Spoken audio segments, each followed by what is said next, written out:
Hi everyone, there are the types of questions comparing circle and the line on the plane. So the line can cut the circle at 2 points, or the line can be tangent to the circle, touching at 1 point, or the line doesn't touch to the circle.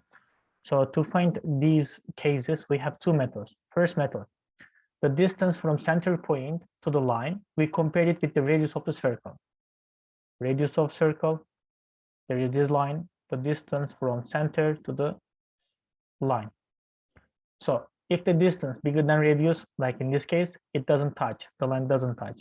If the distance and radius are the same, the line is tangent. If there is distance smaller than the radius, cutting at 2 points. The second way, you have the line equation in this form, y is equal to mx plus n, and you replace it for every y value in the circle equation.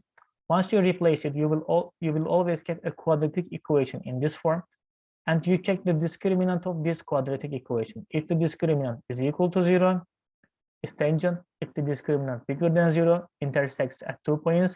If the discriminant smaller than 0, that means the line doesn't touch to the circle. So we have to use this method only if they ask us the second method, intersection points. So using the first method is a bit easier. So from these questions and these ones, they're kind of the same. I will solve one of them in here.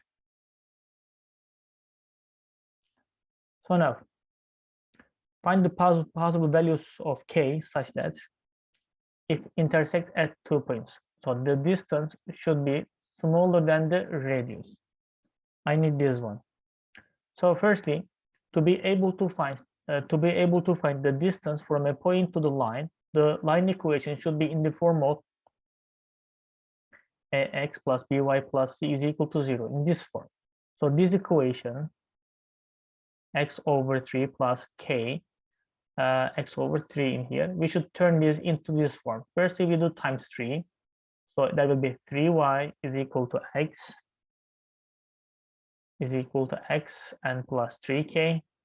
Then all of them should move to one side. I don't want to have minus 3k, and that's why I moved that 3y in here. It doesn't matter even if you have minus 3k.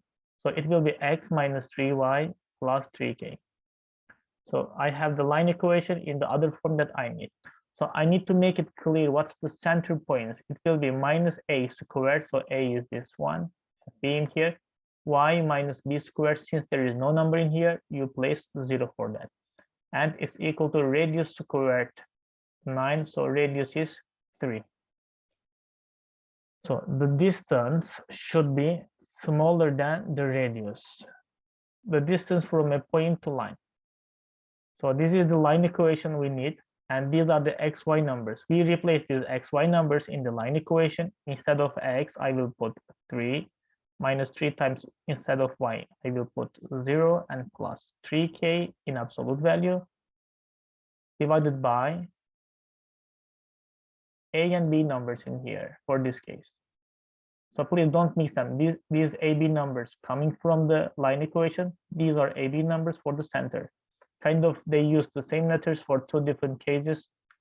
We mustn't mix them in the example. So A number is 1, B number is minus 3. We need their squared in here. 1 squared plus minus 3 squared. So that will be 0, 3 plus 3k. Absolute value of 3 plus 3k is equal to square root of 10, smaller than 3. So we do the cross product. Absolute value 3 plus 3k smaller than 3 square root of 10. So in this case, we can think about two cases. If you have the negative form, like minus 3 square root 10. So the numbers in here in negative form, they must be smaller than this. They must be bigger than this. So like they must be like minus 2, minus 1. So they can be smaller than the positive form. If you have the positive 3 square root 10, they must be smaller than this. So the absolute value of them can be smaller. So from here, I can convert this 3 plus 3k will be between minus 3 square root 10 and plus 3 square root 10. In the class, actually, we have solved this as two different equations.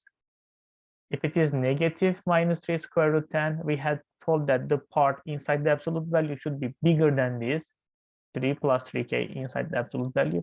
If you have the positive case, 3 plus 3k should be smaller than 3 square root 10. Now I just connected them both. So in here, firstly, let's divide everything by 3. It might be easier. So it will be minus square root 10, 1, and k, and square root 10. I need more place. Let's open some place in here. So then this plus 1 should go to somewhere. So let's subtract 1 from every part. So minus square root 10 and minus 1. So it will be minus 1 minus square root 10. So plus 1 minus 1, 0, only k in here. And minus 1 positive square root 10. So right now, the k numbers should be between minus 1 and minus square root 10, whatever number this is. We don't have to calculate since we don't have a calculator to calculate for square root 10. From this number, they can go forward to the minus 1 until plus square root 10. There you have the answer. Or if you solve this in this case, you will get this result over there. K numbers are bigger than minus 1 minus square root 10. And in here, you will get the result k numbers are smaller than minus 1 plus square root 10. So once you do the sign chart, like if I solve this as I have done in the class, so you will have two cases, first and second. First case will be the minus case. Second case is the minus 1 minus square root 10. Second case, minus 1 plus square root 10. So in the first case, you have the number bigger than this one. In the second case, you have the numbers smaller than this one, the way that I did in the class. So the part which are both true, so we will choose that like k elemental. You can also do it in this way.